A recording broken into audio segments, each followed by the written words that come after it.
За би энэ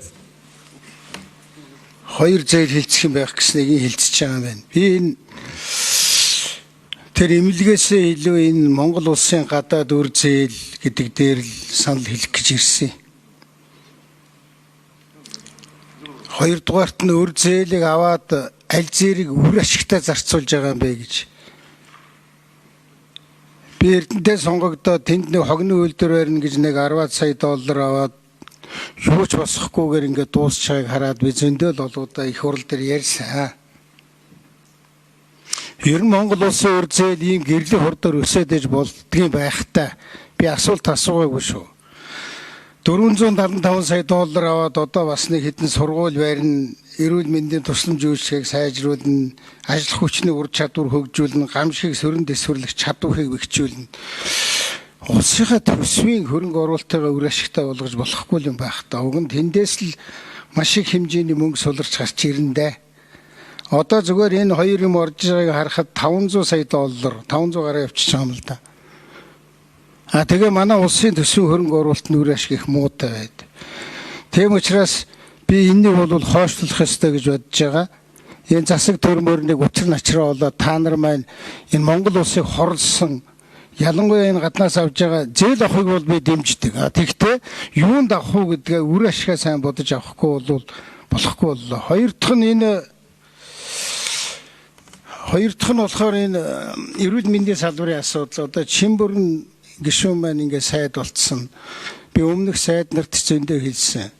Өнөөдөр Монголд мөнгөний асуудал алгаа, менежментийн асуудал байна. Эрүүл мэндийн салбар чинь. Та бол гарч ирээ тэрний нэг социализм, коммунизмын үеийн нэг онцлогоо өвчин сэргийлэх хүслэг компанид ажлыг энэ арай биш байна. Энийг бас оновчтой болгох ёстой гэж төр зогсоосон шиг харагдсан. Би зөв гэж бодож байгаа. Таны хийж байгаа, эхэлж байгаа тэр нэг менежментийн чиглэлийн хэдэн ажлыг бол би бол хувьд дэмжиж байгаа. Энэ эрүүл мэндийн даатгалыг одоо ингээд идчихэж байгааг нь бол одоо арай хитэж. Тэгээ манай хараа нэг юм эзэнгүй айл боллоо. Бодлогогүй айл боллоо. Аавгүй айл боллоо. Энэ одоо нэг юм сони айл. Толгой молгой байхгүй. Тэгээ тэр сайдрын жиг солигдох юм. Тэгээ тэр доогуур нь эрх мэдэл нь очичаад байна.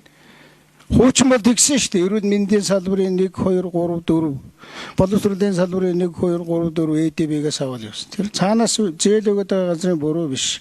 Үнэхээр бидний буруу. Ийм юм нэг бодож ярихгүй мó. Жавхлаа. Чи одоо орж ирээд нэг гой юм яриад гүрийгээл тэ нэг гişүүн хэлэхээр тэр гişүүн бүхэнд нэг их атмандал заагаал солиороо суух юм. Чиний үед Монгол улсын гадаад үр зээл бол дампуурлаа шүү дээ. Чиний үед ер нь манай Монголын эдийн засаг байх юм байхгүй. Санхүү бол дампуурлаа шүү дээ. Яагаад энэ ардын намын сайд нар ажлаа муу хийгээд энэ бүх юм дуусаад байхад одоо энэ станцын хүртэл дэлбэрээд байхад сайд нар нь яагаад байгаад ит. Яа тийм өөр одоо үзүүлэлтээр нь байлгаад идэв. Ард түмэнд хэрэгтэй юу хийвдгээр байлгах тухай ярих юм бол таны эдэн сайдар бүгд байхгүй байх ёстой шүү. Ийм юм ярьсан дээр байхад би их санаа зовж их харамсаж байгаа. Би одоо сүүлийн санал хэлээч нэмэргүй юм байна гэд харамсдаг л болсон. Та нар бол их сайхан гоё хүний амь аврах гэж байгаа юм чи имлэг бүхний босох ёстой гэж ярьж байна. Уг нь зөв байх. Тэгтээ бас буруу байна.